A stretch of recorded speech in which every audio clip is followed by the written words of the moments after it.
Olá, bem-vindo a mais uma Palavra Oportuna, um tempo de reflexão e de inspiração para a sua vida. Fique conosco, em alguns instantes estaremos refletindo sobre algo da Palavra de Deus para a nossa edificação. Te espero.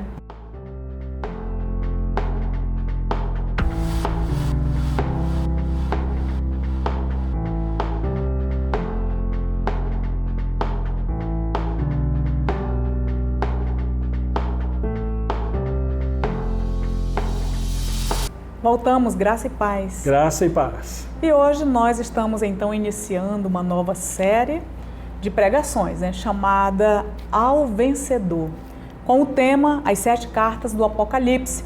Hoje, especificamente, a carta à igreja de Éfeso. Vamos ver o que Éfeso fala na época, Jesus falando a Éfeso na época e hoje aos nossos dias. E o nosso texto, pastor? Nosso texto está na carta de Apocalipse, capítulo 2, versículo de 1 a 7. Acompanhe comigo.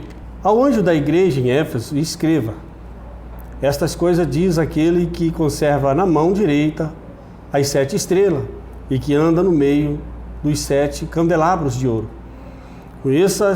Conheça as obras que você realiza, tanto o seu esforço como a sua perseverança.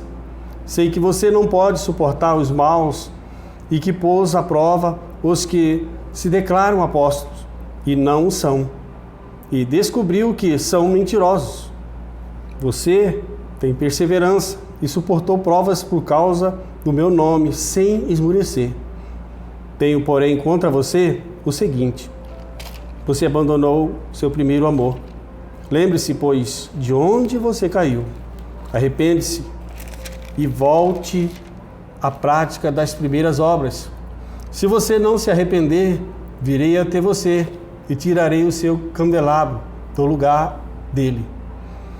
Mas você tem a seu favor o fato de que odeia as obras dos nicolaítas, as quais eu também odeio.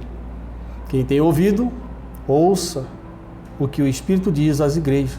Ao vencedor darei o direito de se alimentar da árvore da vida, que se encontra no paraíso de Deus. Amém. Portanto, temos aí 7 cartas hoje. Essa primeira carta à igreja de Éfeso é importante, pastor. É verdade. Ressaltar que o número 7 no Apocalipse simboliza totalidade, completude, Então, haviam mais do que 7 igrejas na Ásia Menor. Mas quando fala as 7 igrejas, o número 7 está dizendo no sentido completo. Então, essas cartas, pastor, elas falam a todas as igrejas, em todos os tempos, em todos os lugares. É verdade. Portanto, esta carta hoje é para você também, nesse tempo de hoje. É para a igreja em solo brasileiro. É para nós. É para nós, com a graça de Deus. Então, nós percebemos aqui que essas cartas, elas trazem uma estrutura, Todas as cartas, elas têm elogio, Jesus vai falar ali, vai elogiar a sua igreja. Ele também vai fazer algumas reprovações e deixa algumas fortes e lindas promessas, pastor? 2 igrejas aqui dessas 7, elas recebem elogio, que é Esmirna e Filadélfia. 4 igrejas recebem elogios e críticas, que é Éfeso, Pérgamo, Tiatira e Sardes, Uma igreja só recebe reprovação, e ela é a Laodiceia, Meu Deus. Então, nós vamos chegar nela. Você vem conosco nessa série que você vai ficar por dentro de todas as coisas, Então, às vezes, você possa ser uma pessoa que, não leio o Apocalipse, Tenho medo de ler Apocalipse, leio e não entendo nada. Então, assim, é necessário você entender que o Apocalipse, ele não está trazendo nada do que está oculto, não está enfatizando catástrofes, coisas difíceis, mas Apocalipse significa, pastor, revelar. Descobrir, Descobrir, trazer ao conhecimento o que está escondido, exatamente para que possamos saber. Será que Deus está preocupado com a sua igreja hoje? Com certeza, pastor. Com certeza. Nós precisamos entender isso. Nós temos honrado o nosso noivo. É importante também você e eu trazermos claro na nossa mente e nos nossos corações que em Apocalipse, Jesus não vai falar da morada do Espírito Santo, ele não vai falar da igreja como um corpo, né? Ele vai falar da igreja como noiva. Verdade. Essa é uma ênfase que você e eu precisamos ter muito claro na mente e nos nossos corações. Você e eu precisamos ter claro que na cultura que essa carta foi escrita, a noiva aguardava o noivo. O noivo não dizia, tal dia eu vou buscá-la. Verdade. Mas ele ia se preparar, pastor, e voltava, ele vinha para buscar a noiva. Neste tempo, a noiva vivia em função de se preparar, aguardando o noivo a qualquer momento. Meu Deus. Então você e eu temos que ter muito claro isso na nossa mente quando Jesus fala que a igreja é a sua noiva, né? Sempre assim dessa maneira. E ela vivia então esperando. E a nossa outra pergunta, estamos nos preparando para encontrar com Ele? Para encontrar com Jesus, né?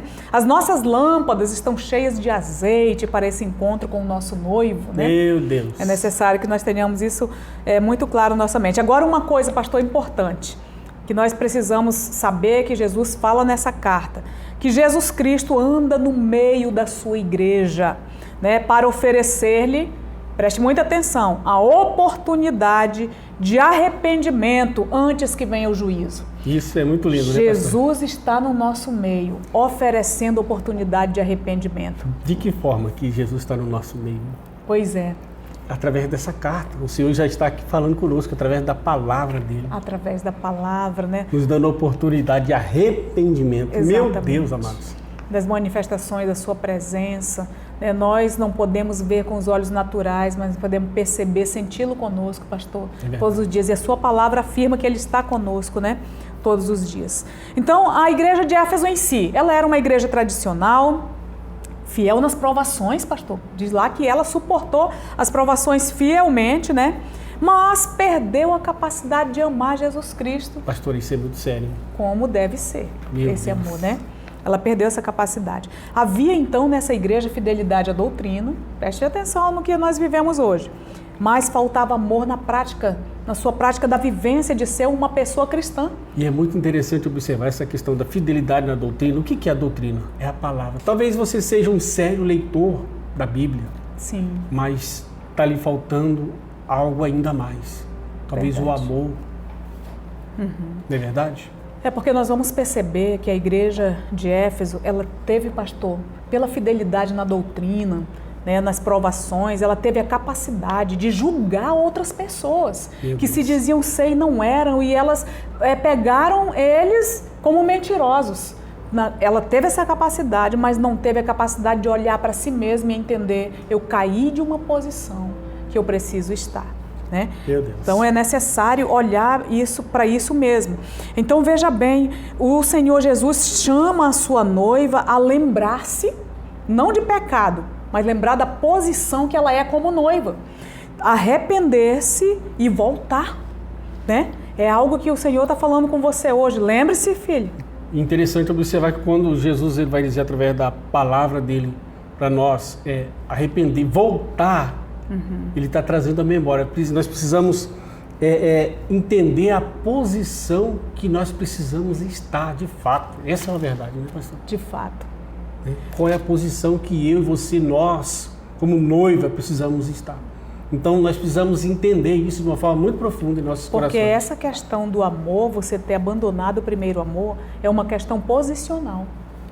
É uma questão de amar o seu noivo, dando a ele o lugar que ele deve ter, como primazia. De honra, né? De honra, o primeiro da sua vida, o primeiro dos seus pensamentos, o primeiro para quem você vai direcionar suas palavras, seus pensamentos, quando você se dá conta que acordou, seu primeiro pensamento.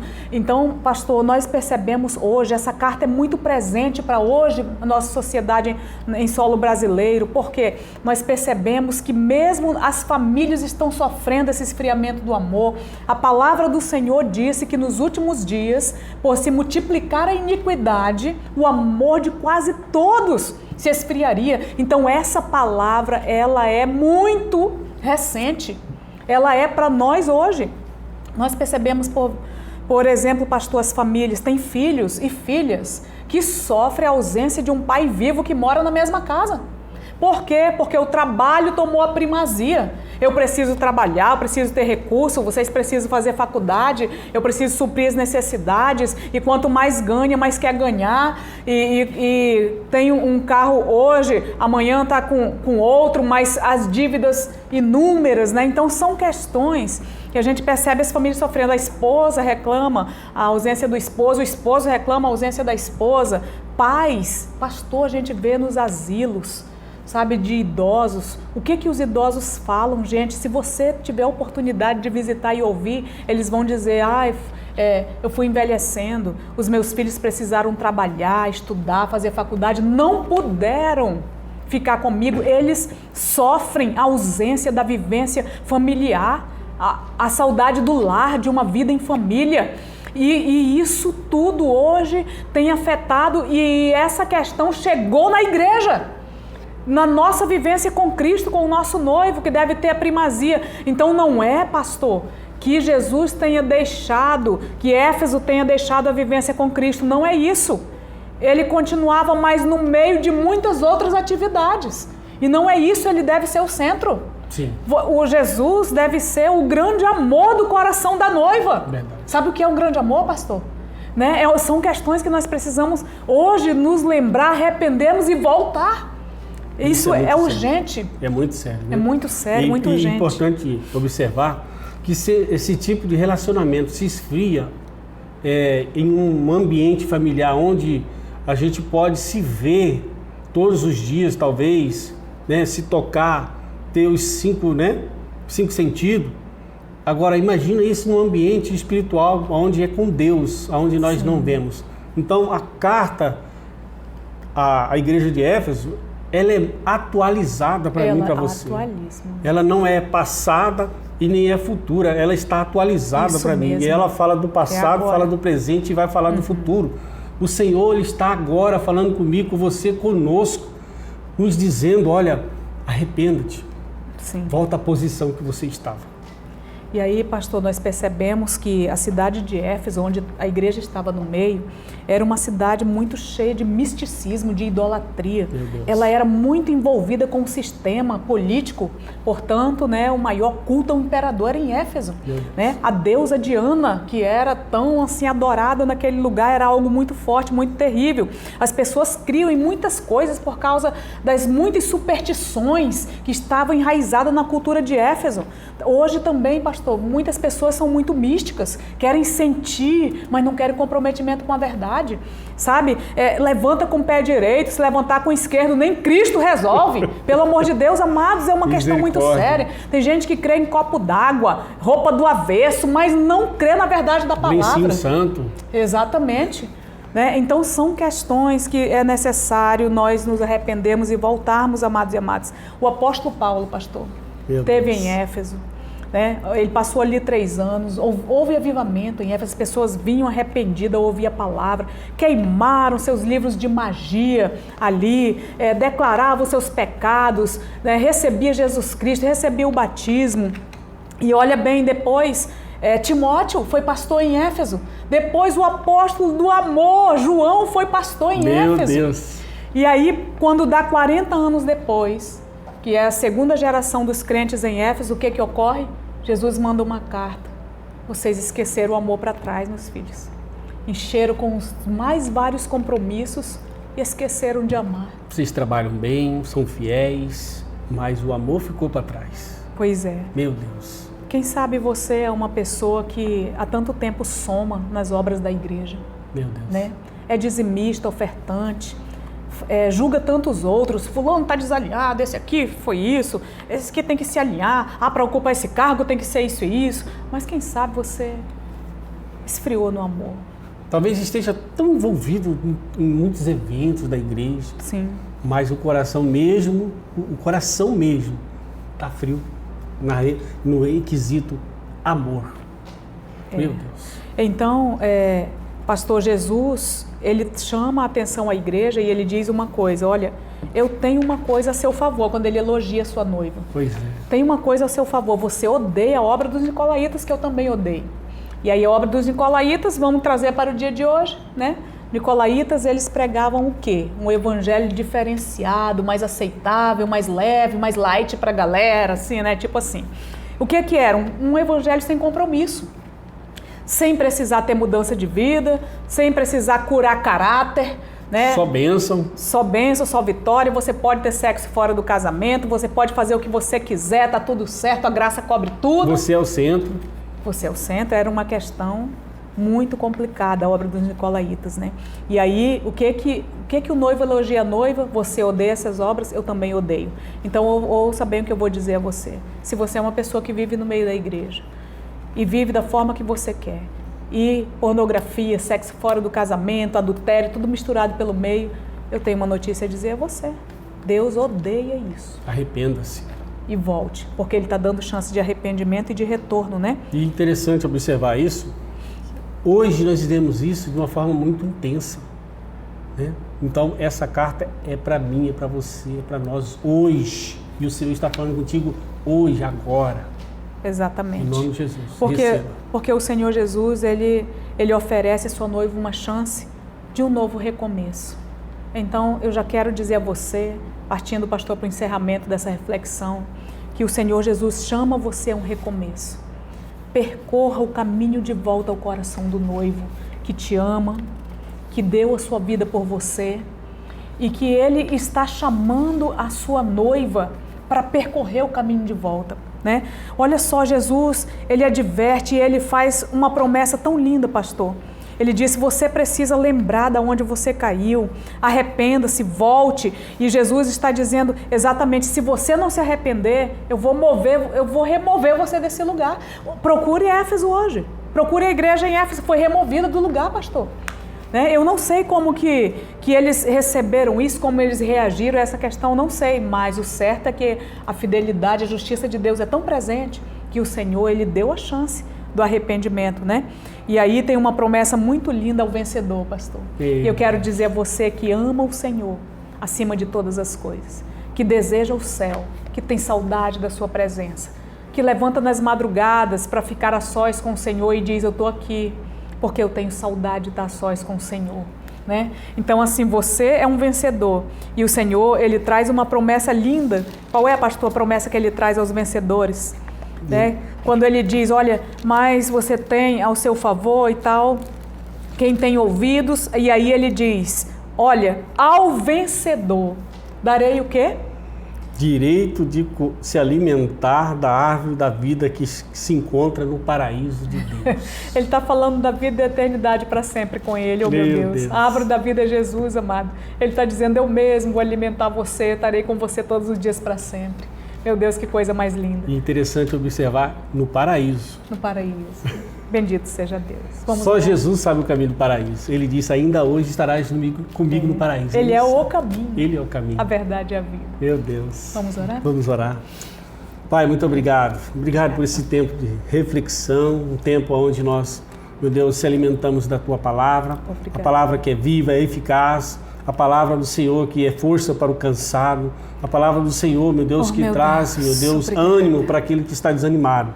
A palavra do Senhor que é sabedoria para todos aqueles que têm ouvido. E a palavra do Senhor diz que aqueles que têm ouvido ouçam o que o Espírito diz às igrejas. Meu Deus. E o Senhor, nesse momento, através da palavra do Senhor, está falando a muitas igrejas hoje, Senhor. É verdade. Que cada um, Senhor Deus, possa, meu Deus, ser alimentados e alimentadas pela palavra do Senhor. Em nome de Jesus Cristo, nós agradecemos a oportunidade de podermos compartilharmos a palavra do Senhor, meu Deus, com cada um e cada uma. E que o Senhor, meu Deus, possa reinar em cada coração. E que cada um e cada uma, Senhor Deus, possa olhar para si, meu Deus, olhar para si, não para os outros. Olhar para si, voltar, meu Deus, à posição, se arrepender, meu Deus, e ter comunhão com o Senhor. E é no nome de Jesus Cristo, meu Deus, que nós oramos. Amém. E amém. E amém. Nós aguardamos você na próxima semana com a igreja de Esmirna, né? Meu Deus. E o Senhor te abençoe e te guarde. E até a nossa próxima Palavra Oportuna.